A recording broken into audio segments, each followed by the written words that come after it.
HIV, the human immunodeficiency virus, is a virus that leads to acquired immune deficiency syndrome, or AIDS.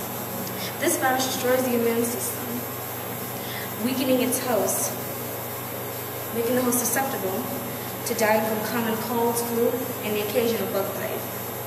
Be aware, as a young woman, I failed to realize that being born in America, I'm lucky to have not been born into a situation where gender-based violence and gender inequality rule over me.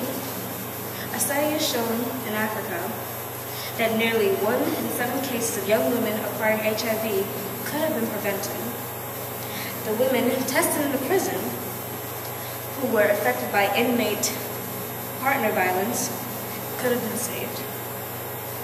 At ages 15 to 24, the ratings show that women in places like sub-Saharan Africa are most likely to get HIV. Why? One of those reasons happens because of poverty. Lower equality in healthcare can cause this virus to spread to people if they don't get treated. Gender roles in Africa also play a big part in it too. Women there are more subordinate to their male counterparts, which means that religiously, economically, and politically, she is lower. Today, women in the United States account for 1 out of 4 HIV cases, and out of those infected, 2 out of 3 are African American, and most of these women have had unprotected sex. African Americans and Hispanics represent 26% of all women in the United States, but they account for 82% of AIDS cases among women. Be aware that the lack of education has a factor in it too. The knowledge is out there, however, it is a shame that some people don't take it to heart. Whether by phone, media, or by the school system, the information is out there. Then again, as the plan to a better health care spreads, so can this virus. Now don't be fooled by the people who don't know what they're talking about, how HIV can't be spread from person to person. Unprotected sex is one of the most common ways to get this virus. So before you lay down with somebody tonight, you better make sure that they're not putting your life on the line. Multiple sex partners is another common way to get this virus. So if you can't keep track, I suggest it's time that you get tested. Now, sharing needles, syringes, rinse water, or any other implements contracted with blood can cause you to be highly at risk. Now, that doesn't mean HIV has to be a death sentence. The virus cannot reproduce outside the human body, so therefore, it cannot spread by air, water, insects such as mosquitoes, kissing an infected individual, or even saliva, tears, sweat, or even shaking hands. But don't worry. The unknown lines of transportation have been thoroughly investigated by the state and local health department. Be aware that not every kid will grow up like you and me, having parents that care for you, love you, and will do anything for you. My mother was a young child, and when she was growing up, both of her parents beat her constantly every day. They were drug addicts, heroin, meth, you name it. And you know what happened to them? Around the age of 12, my mother saw her father pass away by HIV, and soon after, her mother followed. Now, maybe if the government made more of an attempted research during the 1980s, maybe I could see my grandparents leave, but I can't. Instead, the government refuses to do simple research on this subject. So how are we keeping some of these people alive? It's not fair, now is it? Both rural and urban communities are riddled with crime and violence, and I can tell you one thing, that HIV and AIDS plays a major part in that too. Consider this and be aware there are 6 billion people in the United States and even more worldwide. And I can tell you this, 45% of these people are dead, dying, or have just found out that they are HIV positive. Men, women, and children are dying each day because this nation, we fail to realize a growing problem. So be aware, because you could be next. A young teenager gets a pregnancy test for the first time. Feelings of dizziness and butterflies overwhelm her. What if I'm pregnant? Who will accept me? What will I do? These are all questions that crowd her overwhelmed mind. She urinates on the test, her heart pounding in her ears, sweat dripping on her brow. She pulls up the test to reveal 2 pink lines. I'm pregnant. Holding her head, thinking what to do, one solution appears. Abortion. Something she's never supported, an option she never thought she'd have to face. She could never tell her family or anyone. The only person she could turn to is a doctor at the clinic. Women have the right to choose is often said when bringing up the subject of abortion. The Supreme Court established the constitutional right to choose to have an abortion in the Roe v. Wade case. If it has been said by the court, then who are we to question it? We often criticize the women without first looking at the reason or the situation many of them might be facing.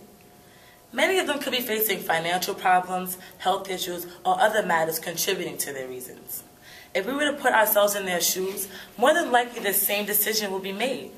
Instead of being hypocrites, we need to give them support. Even though we have no say in what a woman does to her body, society seems to think that they do. As women, instead of putting each other down, we need to be helping them cope with life afterwards, because with abortion comes emotional scarring. Women who have aborted have a 55% higher risk of mental illnesses than a woman who has experienced unplanned pregnancy and gave birth. Teenage pregnancy is an epidemic in America, an epidemic that needs to be stopped. Many teenagers have unsafe sex because they know abortions is a solution to fall back on. This is where the problem is definitely created. If we were to limit the number of abortions, perhaps more teenagers would practice safe sex. A common aftermath in teenage abortions will be mental illnesses and drug use. Depression overwhelms them as long as they think about the guilt inside their hearts. They then use drugs as a way to cope and forget what has happened. No teenager wants to remember the cold feeling of tongues entering and tearing apart what could have been.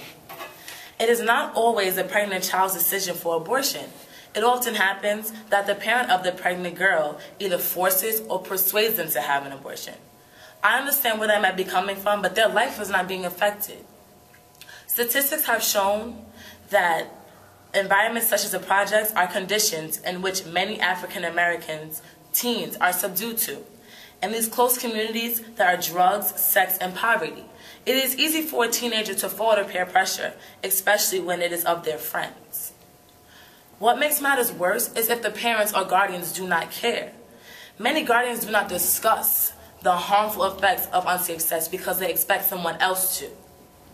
Instead of being warned, the child has to go out and experience it for herself. Research and statistics show that more teens living in these conditions are likely to become pregnant. More than 90% of these teens are African American or Hispanic. In the Declaration of Independence, it is said that the pursuit of happiness is a right in which we are all entitled to. In order for happiness to be pursued, many teenagers have an abortion.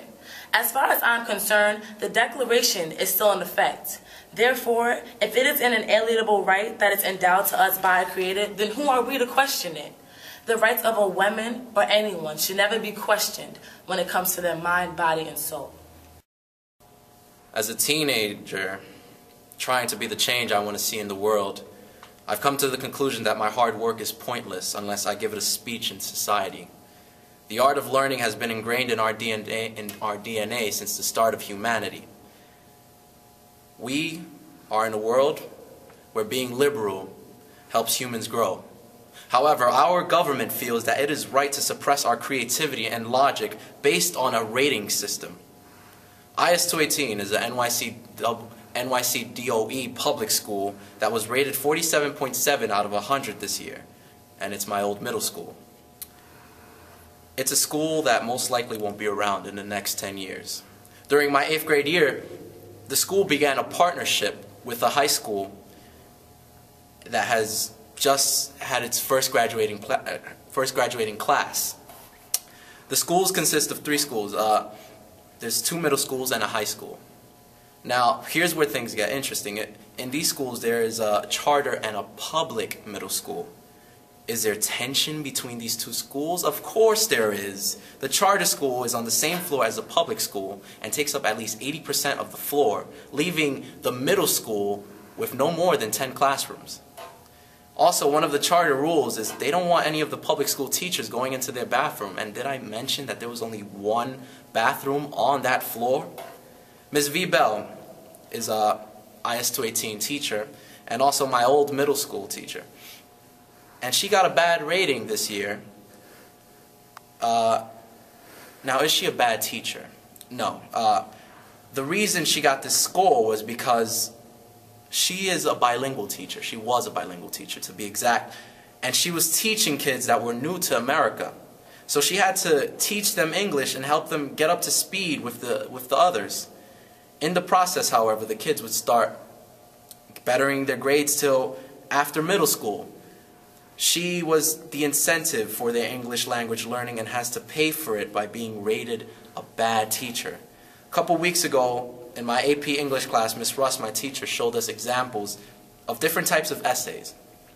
She said that the essay that we're accustomed to writing is the ones that compare and contrast a topic. I then asked, how is it that we've been in school 12 years and we've never learned how to write these other types of essays? She says, there's a curriculum that teachers are required to meet by the end of the year, and as much as they would want to teach that subject, they can't. Usually the schools have after-school programs to teach you the things that aren't on the curriculum, which is the problem that we have in our educational system today. We are losing these after-school programs as well, and it's limiting our education. Now, is it fair to rate teachers if either way students are not getting their full education? Bloomberg says teachers who don't perform lose their jobs in Charterland. But he forgot to mention that kids who don't perform lose their education in Charterland. IS 218 is right across the street from Cypress Hills projects. Many of the kids that attend the school come from those projects. Now, let's say the school takes over IS 218. The privilege for these kids to attend the school freely will now be limited because their right to get a good education will now be based on a lottery. Where will the students who don't get accepted to the school go? Well, there's George Gershwin, a school that was rated 39.6 out of 100 this year. And it's a school that kids refuse to go to for two reasons. Number one, transportation. We all know it's a hassle in the morning to take it, and it's more of a hassle when you know that there's a better school that you could have attended right across the street from you. Now, number two, the environment. Gershwin was rated a 3.3 out of 15 on school environment this year, as opposed to IS 218, which was rated 6.6 out of 15, which is double that. It's not the best environment, but if you had to choose, which would you prefer? So not only will the education of these students get limited, but they will also be putting their lives in more danger, all because of a lottery. My dear friends, it is self-evident that our educational system needs improvement, but this is not the way. If this charter school takes over IS 218, teachers will lose their jobs, all because of a fraudulent annual rating. If this school takes over, the next generation of students will end up worse than their parents because their beneficial classes are being cut so the kids can meet the standards of a yearly test. If this school takes over, students' choices will no longer be wrong, right and wrong, but wrong and random. All right. Everyone had a great day, I assume. When I say everyone, I mean family, people that are close to me, friends, brothers in arms, and I definitely see some enemies right in front of me. And in the midst of the crowd. Well, on this particular occasion, it applies to you. Because this topic applies to you as well. Everyone knows the First Amendment, I presume. In case for those who don't know their rights as an American citizen, the First Amendment is a part of the United States Bill of Rights. This amendment clearly states that we have a freedom of speech, freedom to partake in any religion, freedom of the press to cover any news story that's big or small, and also freedom to petition any government. But let's get down to the gist of the matter. And the question, this is the question I want to ask you. Does the First Amendment still apply to today's day and age? The answer is real simple. No. Some of you look real shocked and surprised to see why I say such an answer I displayed right in front of you. Yet the evidence is blatant and right in front of you. Because a person can present facts in front of an open audience with closed minds. But when that person presents the facts, they are met with severe backlashing, just like my leaders back in the civil rights movement. Before the 1970s, the time of civil inequality, and the peak of my people's uproar, my people, the African American race, had to deal with survival and had to partake in citizenship in America as a whole. Even Dr. Martin Luther King Jr., who was well known for his I Have a Dream speech, even said this in exact words, and I quote, "The black man's struggle is also the white man's struggle as well." These people who participated in the civil rights era died knowing the fact that they were fighting for freedom and for people of the future generation. Yet sadly, these virtues were not upheld, and it's just not good. However, times have changed because racism has long since diminished in the core of our society.